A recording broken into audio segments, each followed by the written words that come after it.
Grenoble 5e accueille Chambly 17e. Les Grenoblois ont ralenti ces dernières semaines. Un point pris sur les 3 derniers matchs. Une victoire sur les 6 dernières rencontres. Il faut accélérer pour pourquoi pas remonter sur le podium. Grenoble accueille une équipe de Chambly qui a réussi 2 victoires pour un nul et une seule défaite sur les 4 dernières rencontres. Les Camblisiens ne sont plus dans la zone rouge et entendent bien rester en dehors de ces places qui les mettraient en difficulté. Première attaque en faveur des Grenoblois avec cette percée et toute la puissance de Willy Semedo. C'est sauvé par la défense camblisienne. Bonne première accélération avec la remise de Moussa Djité. Bonne action en faveur des joueurs locaux. Djité pour cette nouvelle action grenobloise. Les intentions sont très claires dès le début du match. Un bon décalage avec ce tir, mais c'est manqué pour Willy Semedo. Il est déficient dans la finition des actions, mais il y a des opportunités pour les Isérois. Ça ne passe toujours pas.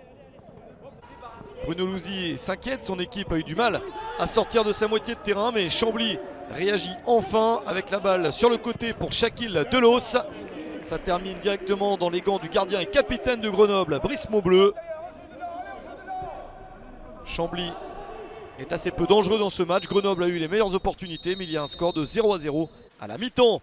Grenoble s'est qualifié pour la suite de la Coupe de France quelques jours auparavant en faisant un partout à Clermont et en s'imposant 4-2 au tir au but. Chambly de son côté s'est fait éliminer en perdant 2-0 à Valenciennes.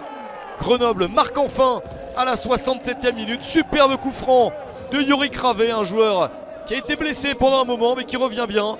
Il marque son 3e but de la saison. Le coup franc direct qui fait la différence. Grenoble mène au score. Chambly peut réagir sur un coup franc également avec une reprise peut-être à bout portant. Et le ballon capté par Brice Maubleu.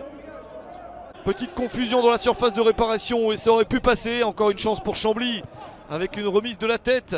C'est difficilement dégagé par la défense grenobloise. Et ce tir finalement à bout portant sauvé sur la ligne. Puis un deuxième à côté.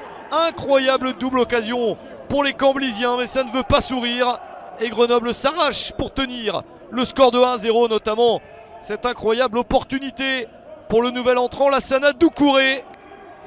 C'est sauvé de justesse, puis le deuxième tir de Bastien Badu qui n'est pas victorieux.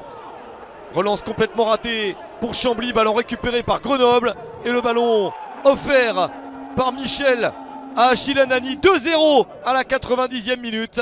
Très mauvaise passe ici sur cette relance. L'interception est réussi par Florian Michel et Achille Anani pour son 5e but de la saison permet à Grenoble de se détacher enfin. Grenoble a eu chaud mais réussit à s'imposer. Victoire de Grenoble 2-0 contre Chambly. Un match référence gagné à l'extérieur à Pau va devoir...